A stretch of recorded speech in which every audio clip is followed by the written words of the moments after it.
Hi hello അസ്സലാമു അലൈക്കും welcome back to our channel. അപ്പോൾ നമുക്കിന്നൊരു ചട്ടിച്ചോറ് കഴിക്കാൻ പോയാലോ. അപ്പോൾ നമ്മുടെ സെയിം സ്പോട്ട് ട്രീറ്റ് ബൈ കേച്ചിൽ തന്നെയാണ് ഞങ്ങൾ പോയത്.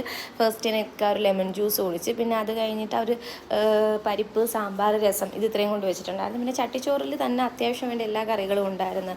പപ്പടം, മുട്ട പൊരിച്ചത്, ചമ്മന്തി, ബീട്രൂട്ട് കിച്ചടി, തോരൻ, കിഴങ്ങ്, ബീഫ് ഫ്രൈയോ ബീഫ് റോസ്റ്റോ, പിന്നെ ചിക്കൻ കറി, കൊഞ്ച് ഫ്രൈ, ഇത് ഇത്രയും ഉണ്ടായിരുന്നു. അത്യാവശ്യം കഴിക്കുന്ന ഒരാൾക്ക് ഇത് തന്നെ ധാരാളമാണ്, നന്നായിട്ട് വയറ് ഫില്ലാകും. പിന്നെ ഞങ്ങൾ എക്സ്ട്രാ ആയിട്ട് അയല ഫ്രൈ പറഞ്ഞിട്ടുണ്ടായിരുന്നു.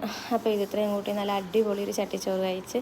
ഞാൻ ബാംഗ്ലൂരിൽ നിന്ന് ചട്ടിച്ചോറ് കഴിച്ചിട്ടുണ്ട് അവിടെ ആയിരുന്ന ടൈമിൽ, പക്ഷെ അത്ര അങ്ങോട്ട് എനിക്കിത് തോന്നിയില്ല. പക്ഷേ ഇത് നല്ല സൂപ്പർ ചട്ടിച്ചോറായിരുന്നു.